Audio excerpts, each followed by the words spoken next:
The Lucifer Effect Summary. Why Good People Do Evil Things 1. Hook and introduction. What if you were capable of evil and didn't even know it?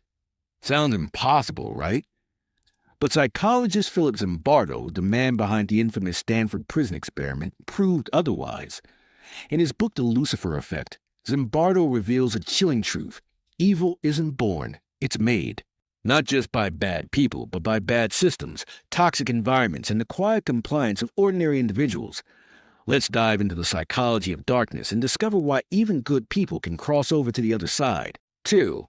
Author and background. Zimbardo isn't just another author. He's a renowned psychologist, former president of the American Psychological Association, and the mastermind behind one of the most controversial studies ever, the Stanford Prison Experiment. 1971, Stanford University. 24 male college students randomly assigned to be either guards or prisoners. What was supposed to last 2 weeks unraveled in just 6 days. Guards turned cruel. Prisoners broke down. And Zimbardo, watching as the lead researcher, had to shut it all down. It wasn't just a study. It was a revelation. 3. The core premise at its heart. The Lucifer Effect asks, where is the line between good and evil, and how easily can it be crossed? Zimbardo argues evil isn't a trait. It's a choice shaped by context.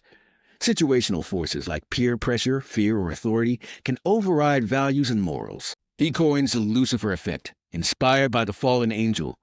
Once pure, now a symbol of ultimate evil.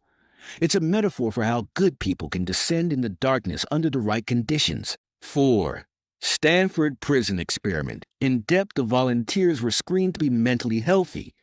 Guards were given uniforms, sunglasses, and full control.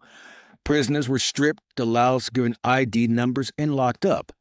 What followed was disturbing. Guards began humiliating and punishing prisoners. Prisoners grew submissive, depressed, and anxious. One had a complete breakdown. By day 6, the study was so psychologically damaging, it had to be stopped. Zimbardo's question, what turned normal students into sadists or victims? The answer, power, anonymity, and a dehumanizing environment. 5. Real-world reflections. This wasn't just academic theory. Zimbardo's findings mirror real-life horrors. Abu Ghraib prison in Iraq. U.S. soldiers abusing prisoners in ways shockingly similar to Stanford. Genocides in Rwanda. The Holocaust. Ordinary people placed in toxic systems, committing extraordinary evil. Even modern-day issues, cyberbullying, hate mobs, online shaming, reflect the same psychological patterns. Evil thrives in silence and systems that enable it. 6. Psychological mechanisms of evil. So what drives this transformation? De-individuation, when people lose their identity in a group. Obedience to authority, as shown in Milgram's experiment. People follow orders, even if it means harming others. Conformity. Ash's experiment revealed how people go along with lies just to fit in. Moral disengagement, rationalizing harm. I was just following orders, or they deserved it. These aren't rare flaws. They exist in all of us. 7. Hope and resistance. But Zimbardo doesn't end with despair. He introduces the concept of the heroic imagination, training people to recognize and resist systemic evil. He now focuses on teaching heroism, how to stand up, speak out, and stay aware.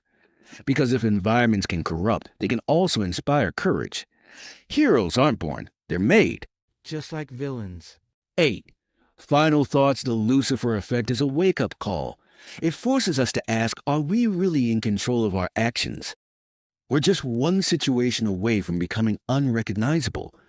Evil isn't just out there. It's in the systems we allow, the silence we keep, and the justifications we make. To fight it, we must first understand it. 6. Psychological mechanisms of evil. So what drives this transformation? De-individuation, when people lose their identity in a group. Obedience to authority, as shown in Milgram's experiment. People follow orders, even if it means harming others. Conformity. Ash's experiment revealed how people go along with lies just to fit in. Moral disengagement, rationalizing harm. I was just following orders, or they deserved it. These aren't rare flaws. They exist in all of us. If your journey feels stuck, you're not alone. We've got you. If you found value in this video, don't forget to hit that like button. It helps more curious minds discover this content. Subscribe to Being and Beyond and join a growing community that thrives on knowledge, perspective, and personal growth. And if this video resonated with you, share it with someone who needs to hear it today. Your support fuels our passion and pushes us to create better content. Welcome to Being and Beyond.